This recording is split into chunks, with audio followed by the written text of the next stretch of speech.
আমার গীতা মায়ের দিকে আঙুল তুলে কোনো কথা বলবে না। কোনো কিছুর জন্য আমার গীতা মা দায়ী নয়। তুমি ওকে কোনো কিছুর জন্য দায়ী করতে পারো না, পারো না তুমি। পদ্ম আসবে না, আর এই যে পদ্ম এখানে আসতে চাইনি তার জন্য তার প্রতি আমার শ্রদ্ধা বেড়ে গেল। হতে পারে সে বাড়ির পরিচারিকা, তাও তো সে একজন নারী। সে জানে তার আত্মমর্যাদা কি করে বজায় রাখতে হয়। তাই স্বয়ং তার বড়বাবু অগ্নিজিৎ মুখার্জিকে সে বলতে পারে যে এই বাড়িতে সে আসবে না, সে বলতে পারে এখানে সে আর ফিরবে না। নয়, তুই আমার বিরুদ্ধে কথা বলছিস। ও এই বাড়িতে থেকেছে, খেয়েছে, বড় হয়েছে। হ্যাঁ মানছি, তাতে কি?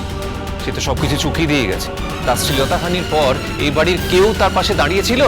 দাঁড়ায়নি।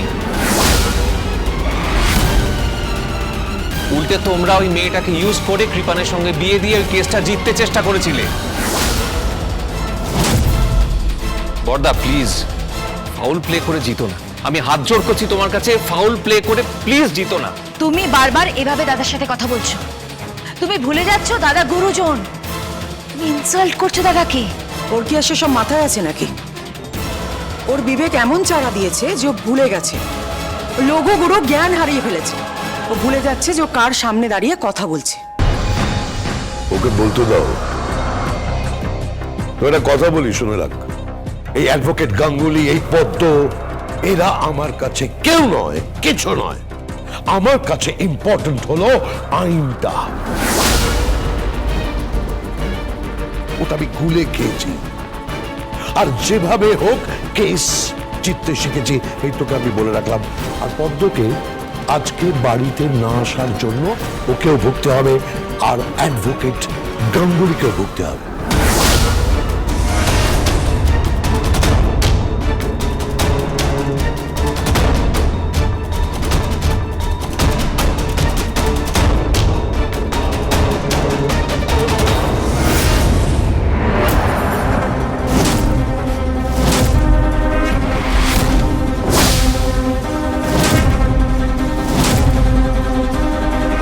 চমৎকার, এক বাড়ির পরিচারিকার পেছনে আদা জল খেয়ে লেগে পড়েছো, তাই না?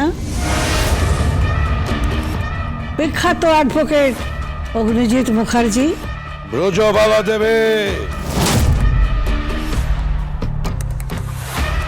ব্রজবালা দেবী, অ্যাডভোকেট ব্রজবালা দেবী। মেয়েটিকে আমি ফোন করেছিলাম। আমি মেয়েটিকে অভিনন্দন জানিয়েছি। হ্যাঁ, অভিনন্দন জানিয়েছি যে সে পদ্মর বিয়েটা বন্ধ করতে পেরেছে। তুমি তো মন্দির থেকে ফিরেছিলে, আমাকে বলেছিলে যে ওই ব্রজবালা মুখার্জি ওকে দেখে পছন্দ করেছিল। তারপর আমরাই ওদেরকে অ্যালাউ করেছিলাম ফোনে কথা বলার জন্য। ওরা ফোনে কথাও বলেছিল। ওই ছেলেটাই প্রথম গীতার সঙ্গে ফোনে কথা বলছে। গীতার সঙ্গে কয়েকটা দিন কথা বলার পর ওদের মধ্যে কি সম্পর্ক হয়েছিল আমি বাপ হয়ে নাক গলাতে চাইনি, কিন্তু এটুকু বুঝতে পেরেছিলাম যে আমার বড় মেয়ে ইনি, সে লোভী, অত্যন্ত লোভী। ও বুঝেছিল যে ওরা অত্যন্ত ধনী পরিবার। তখনই সে ফোনে নাম ভাড়িয়ে ছেলেটার সঙ্গে কথা বলে বলে সম্পর্ক পাতিয়ে। তাই আমি তোমাকে বলে দিচ্ছি, আমার গীতা আমাকে কোনো খারাপ কথা বলবে না। আমার গীতা মায়ের মতন মেয়ে হয় না, এই তোমাকে বলে রাখলাম। তুই যা, তো মা, তুই যা এখান থেকে যা। এই মহিলার কথা শুনবি না। তুই যা মা, যা এখান থেকে যা।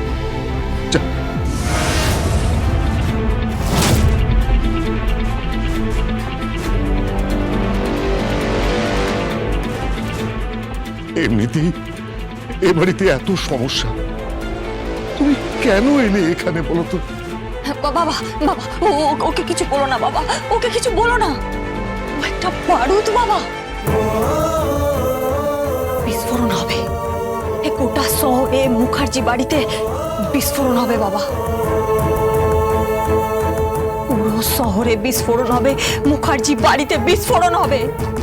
আর ওই কৃপান ব্যানার্জি, কিরণ কান্তি ব্যানার্জি, অগ্নিজিৎ মুখার্জির উপযুক্ত শাস্তি হবে বাবা। আমি একবার ওকে নিয়ে কোর্টে তুলি বাবা, সেদিন সেদিন তুমি আমাকে নিয়ে গর্ব করবে বাবা, বলবে বলবে আমি তোমার উপযুক্ত মেয়ে। হারিয়ে যাওয়া মান সম্মান সবকিছু আমি ফিরিয়ে আনবো বাবা। দেখবে সেদিন সারা আদালত, সারা শহর একজনকে চিনবে, গীতা LLB।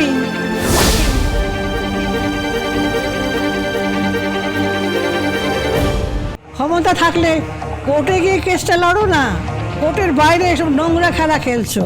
যাও মুখোমুখি দাঁড়াও মেয়েটার, লড়াই করো, সওয়াল জবাব করো, হিয়ারিং হোক, আর্গুমেন্ট হোক, দেখি মহামান্য আদালত কি রায় দেন।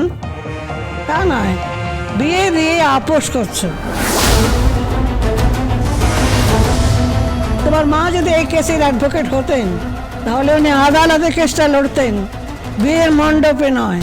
রোজবালা দেবে, আমি আপনাকে বলছি আমার লড়াই শুরু হয়ে গেছে এবং আমি আদালতেই লড়ব। তাহলে তুমি ওই কলোনিতে গিয়েছিলে কেন পদ্মকে আনতে? ওই আমার বর্দার মাথায় নতুন কোনো স্ট্র্যাটেজি এসেছিল বোধহয়।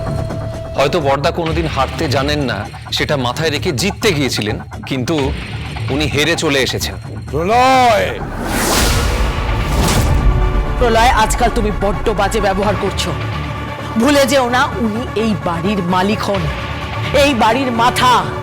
সম্পর্কে তোমার বড়দা, তোমার গুরুজন, তোমার শ্রদ্ধার পাত্র। সেটাই তো চাইছি বৌদি, সেটাই তো চাইছি, বর্দাকে শ্রদ্ধা করতেই তো চাইছি। কিন্তু বর্দা এটা কি গেম খেলছে? আমি গেম খেলি না, আমি পরিবারের কথা ভাবছি। কাব্যার সঙ্গে আমার ছেলের বিয়ে ঠিক হয়ে গেছে, আমি পরিবারের কথা ভাবছি। যেভাবেই হোক ওদের ওই পরিবারটাকে বাঁচাতে হবে, আমি কথা দিচ্ছি। আর আমার কথার একটা দাম আছে, বুঝতে পেরেছো? শূন্যে আমি কথা বলি না, বুঝতে পেরেছো? তাই বিয়েটা হবেই, আর বিয়েটা হওয়ার প্রয়োজনে কৃপানের মুক্তি সবচেয়ে বেশি প্রয়োজন। আর তাছাড়া লড়াইটা ব্যক্তিগত পর্যায়ে চলে গেছে, আমাকে এটা জিততেই হবে। ওই অ্যাডভোকেট গাঙ্গুলিকে এটা বোঝানোর জন্য যে আদালতে এমনি এমনি গুঞ্জন হয় না, যে অগ্নিজিৎ মুখার্জি একজন চলমান ইনস্টিটিউশন।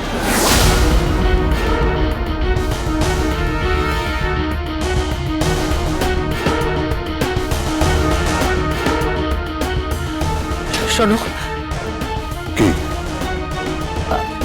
গিনি বলেছে ও একটা হেল্প করতে পারবে। প্রয়োজন নেই, ও আর কিছু করতে পারবে না।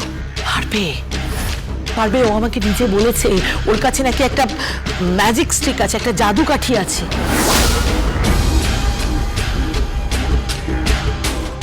কি? অ্যাডভোকেট গাঙ্গুলির বাবা।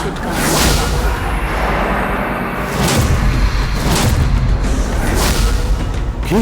হ্যাঁ, ওর পূর্ব পরিচিত। তোমাকে হয়তো কোর্ট অব্দি যেতেই হবে না, তার আগেই হয়তো কেসটাও ম্যানেজ করে নেবে। কি বলছো কি তুমি? হ্যাঁ বাবা,